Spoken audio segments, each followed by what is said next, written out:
father and daughter build. Don't you love those good, wholesome stories? My friends are not really car girls, they're like more into books and like fictional people. Basically, it was bone stock 350 that I bought about a year ago. Coilovers, wheels, custom wheels. You'll never get a set of wheels like these ever again. On one bar boost, you need to hold onto this car. This one I bought for my wife on her birthday about 30 years back. At the moment, we are toe-to-toe with the 7 GTI, can't run away.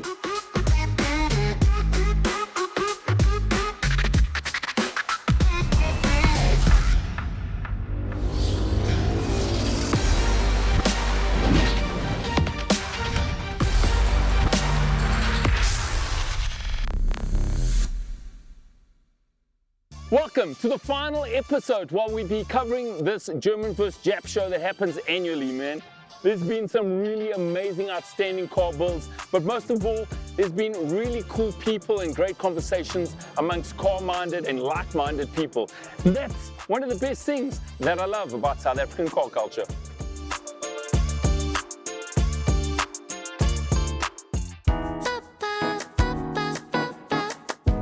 The cool thing about South African car culture is that there is no age limit to your involvement. So you can be 65, 72 and retired, or you can be a fresh young 12-year-old Samia. Hi Samia, you good? Yeah. So good to have you with us at German Vs Jap. So tell me first, how did you fall in love with cars? From like a baby, I've been watching the Disney Cars movies. And then like from the age after that, I started watching Fast and Furious. We've all traveled down all 9 episodes, hoping on 10. And then from there, I went to F1, Formula 1. Wow, who's your favorite driver in F1? Charles Leclerc.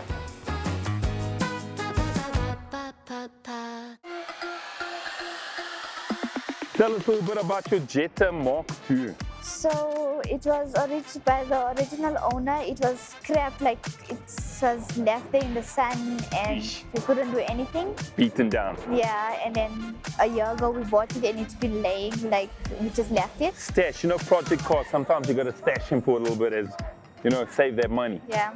Then like 3 months ago we decided to do it for the show. Wow. And then we sprayed it. From there we just started building our way along.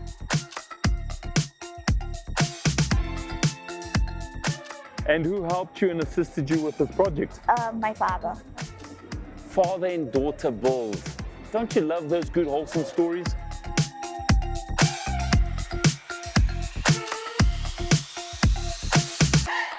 Let's talk a little bit about the choice of wheel. What made you go with a 5-star? The original rims were like too boring and we couldn't really find a nice rim for it. And then we came across this one and I really liked it. So we decided to go with this one because I'm a huge Ferrari fan. Classic, of course. Of course, Charles Leclerc had to be like represented somewhere. I love a classic 5-star, always makes a wheel look bigger than what it is. Let's move over through a little bit to this interior because you got some nice stuff. My grandfather helped us with the interior because it's our first time doing everything here.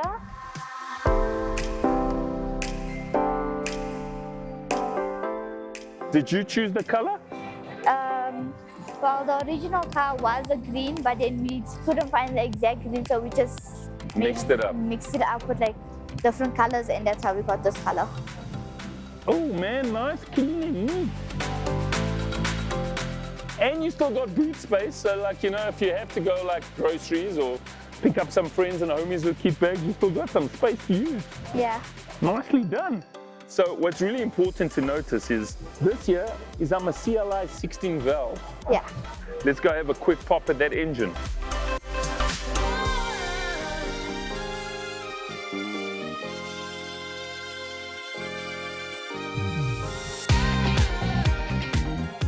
It's 16 valve, 1.8. Yeah. You did some really nice custom matching of paint, alternator, nicely done. When your female friends come over to your house and you guys like, you know, study or just hang out, you guys speak a little bit about cars? My friends are not really car girls. They're like more into books and like fictional people. I'm like, Into books, yeah. So you are going against the grain. You're carving your own way and your own path. Yeah, like out of the four of us, I'm the only one that likes cars. Car girl. As long as you do something you love, you're pursuing your dreams, and that's what matters. Samia girl, I just want to say thank you for taking the time out to share your car with us. Get your kids positively engaged, whether it be in cars, sport, or drama.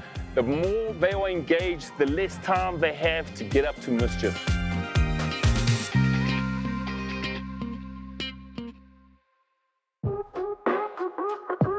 Basically, it was a bone stock 350 that I bought about a year ago. Coilovers, wheels, custom wheels. It's got the 2-into-1 76mm pipe to the back, splits out into 2 again at the rear. On 1 bar boost, you need to hold onto this car. If you see another shape like this, you must look at that. If you see it's a 4-way steering.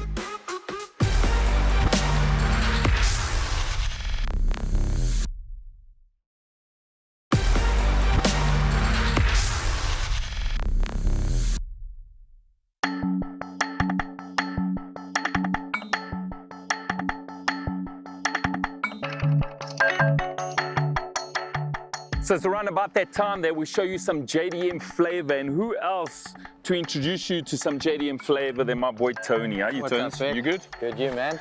Good. So Tony's got a collection of JDM rides, but for German Vs Jap, he decided to grace us with a 350Z. Tell us a little bit about your ride.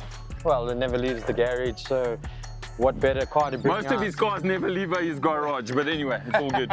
That's what collectors do. They keep cars in the garages. No, the funny thing is it's an investment. So, you know, the longer it stays in the garage, the more value it appreciates, right?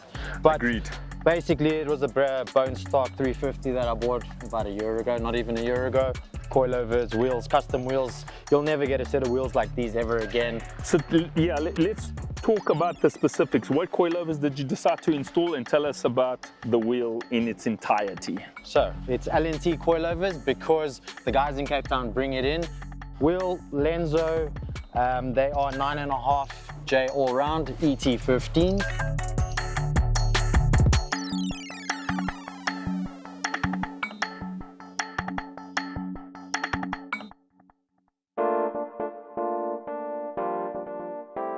What seats did you go for?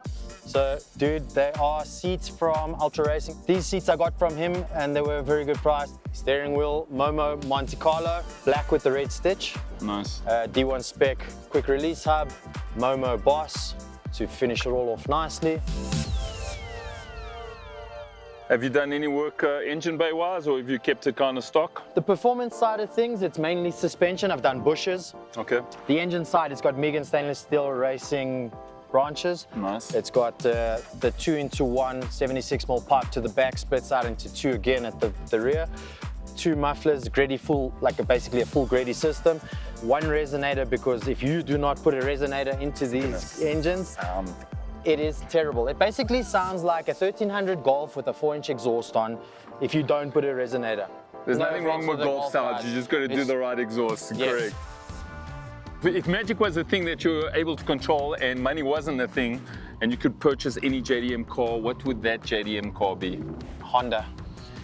You need to be specific. I know, I'm waiting. It's called anticipation. Oh, no, must I tell you? Must I tell you? see his face. I know what Honda it is, but I mean, just wait for you. Must I give you a guess? It ends with the R and it starts with the N. Oh no, So if I had to buy a Honda, it would be an NSX. But Joe, you tell me yours. That's I want basically it to be what an I said. NSX. It starts with the N and it ends with the R, NSX, but it has to be an R. The 04 model. Tony, always a pleasure, always an honor. Thank you very much for your time. Much There's appreciated. just some of the kind of personalities that South African car culture produces. Everybody been paying attention overseas and following Instagram accounts overseas. Well, guess what? We got some good homegrown personalities like my boy Tony right here at German Vs Jap. At the JDM Fanatic.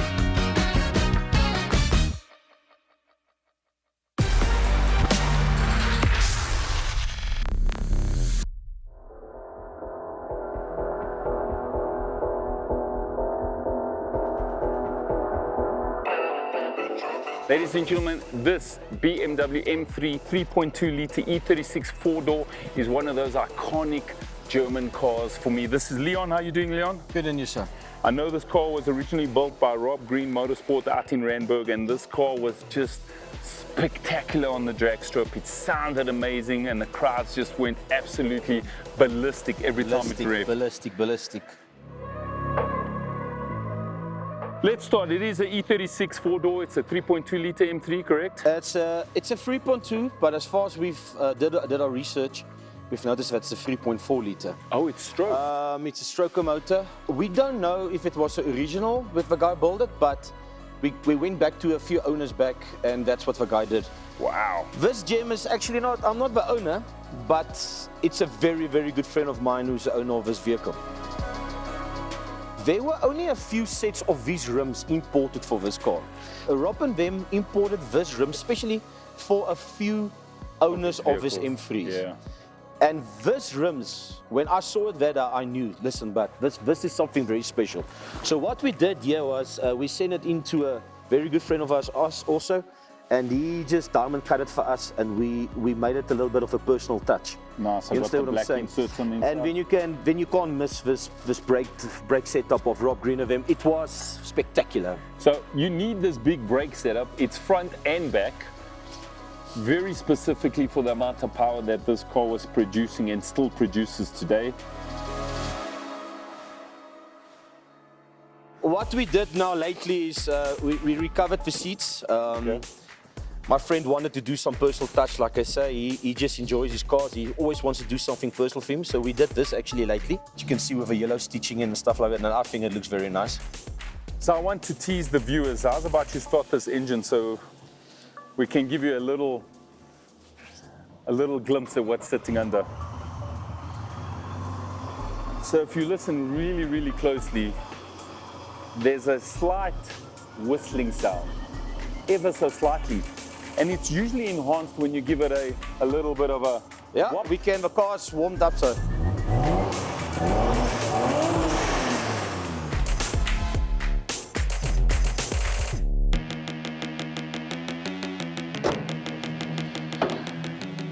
Now we get to the juicy stuff. Well, we knew this vehicle ran on nitros at one stage. We can still see whether, where they used to make it. What I understand, this vehicle ran a 11.9.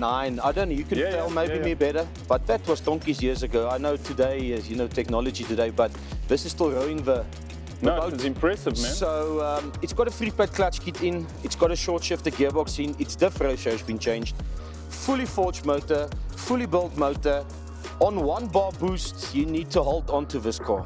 So what's nice is if you follow all the big drag racing overseas, the guys are going mostly for Vortexes or Pro Chargers. So it's got instant boost, but not all your boost. At once. So what is nice is the harder you rev a car, the more it boosts. Okay. So those times when this superchargers came out, everybody said, yeah, but what's Rob doing? Rob was clever, because you could get this car down the line. Yeah. Because if you had a different supercharger on it, wouldn't go down the line, because it will just wheel spin. Just brake traction. This is the kind of gems and cars that you find in South African garages. Leon, thank you very much. But can I show you another trick? Yes, of Just course come you look may. here. Just But come of look course here. you can. My mate is he's just like. Oh, we got a boot setup? Oh, So the man went for a boot setup. So he just needed what, Why not, if not? Like I say, he likes his personal touch, and I do take my hat off him for doing stuff like that. I wasn't expecting this car to have a boot setup, I must be honest. For sure, nobody does actually. So yeah. Like I said, man, these are the caliber of cars that are in South African people's garages. And this is the caliber of cars that come out to German Vs Jap every single year. We're going to show you so much more.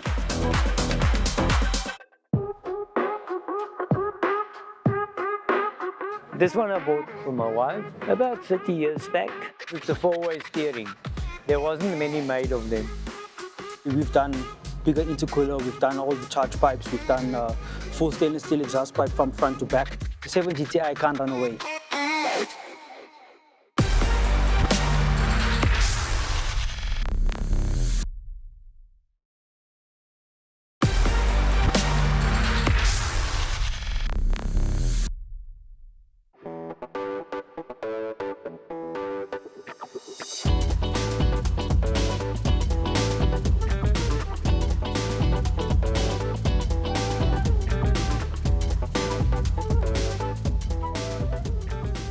We are here at the Classic Car Show, ladies and gentlemen, and every single year without fail, it brings out some gems to the front line. Hello, Mr. Cowley, how are you? Yeah, okay, and you? Good, man. I hope you're having a good day. Yeah, we're having a good day, yeah. Have you seen some nice cars? Yeah, plenty nice cars. Made some new friends? Most of them is our club. All right, tell us about your club. It's the Late Great Motor Association. Nice. How many members? About 64. Nice. You guys get together often? Yeah, every second weekend or so we're out doing Wow. shows. That's And really sometimes every weekend. cool. Tell us a little bit about your car. This one I bought for my wife on her birthday about 30 years back.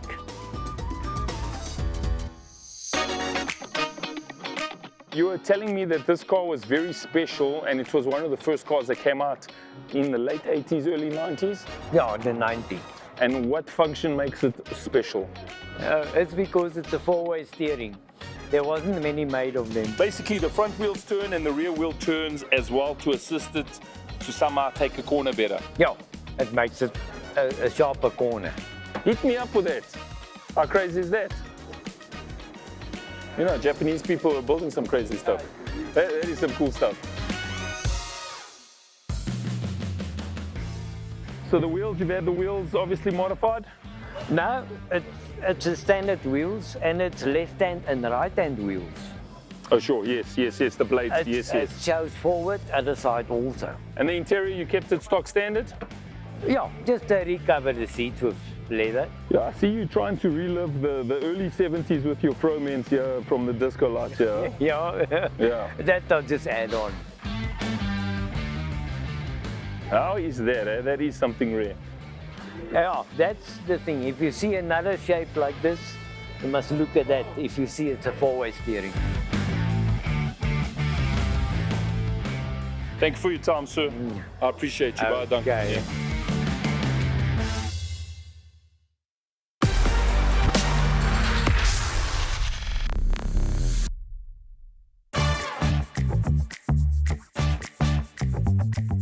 So this is Nicole Pillay. This is his personalized performance. I'm going to call it a mommy wagon. Don't get upset, you know, I'm just teasing. Tell me, out of all the vehicles you could have chosen, you went for a Zafira. Yeah, definitely. So basically, it was actually initially, we've got a kennel that we breed American bullies. It's a dog.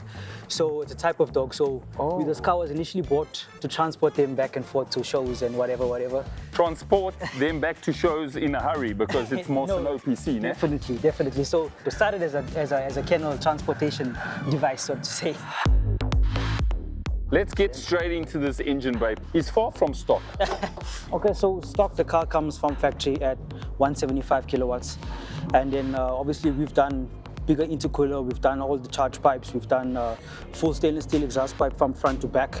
We've done software, all of those good things to it. So the car is now pushing around 220, 200 and something kilowatts on the wheels. This must be a lot of fun when you're just cruising around the neighborhood, because I'm sure you capture a lot of attention of unsuspecting GTRs. No, 100%. I mean, at the moment we toe-to-toe with the 7 GTI, can't run away. And this one's manual, right? This is manual, yes. Most GT7s, you know, DSG, yeah. autos, DSG, quicker shift. Yes, definitely. Any internals changed? Any turbo upgrades? Stock standard internal, stock turbo. It's just obviously all the accessories to go around it, and then obviously a map, and it got it to 280s. Nicely done, man. So, have you had this car painted, obviously in Naughty Grey? Yes, it was originally silver. Okay. It comes as silver, and then we've obviously, it went through a series of Nardo Greys to get to this color, this specific color. So we mixed a few tones in to get it to this Nardo Greys, basically. Tell me about the wheel setup. It comes with the 18-inch wheel, and then we sourced out the 19-inch that came with certain models. I think it was the Astro, no? Yes, the Astro. So we got the 19-inch wheels on it now. Any custom bits on the interior? Yes, we got the custom interior. Oh wow, you've been spending the cash. And then we've got custom doors with 10s and 8-inch mids, and basically drivers. So This was it's custom, all custom, yeah. I like how the lines flow with the door card, man. No, definitely. And we get to the back. Got a boot setup that's Oh, hello. it switches off and on with your phone. You can control it so forth, so forth. My man, was this a 7-seater? Yeah, it's a 7-seater. It's still got the 7 seats underneath. Wow. So if you're looking for a pre-owned car to transport your kids to school in a hurry, this is a good value for money purchase. Not many around though. I don't see many OPCs around though. Mikhail, thank you very much for your time and effort, bro. I like seeing unique cars, and like I said, man, you don't see many of these OPCs or Furies around. You've done yours really, really clean. Really like the OEM, like sound, like just, you know, clean and neat, not overpowering. No, definitely. Wishing all the best for German Vs Jap. Thank you so much, brother. So whether you're rocking hatchbacks or sedans, man, even a mommy wagon, bro, there's something for absolutely everyone at the annual event here at German Vs Jap.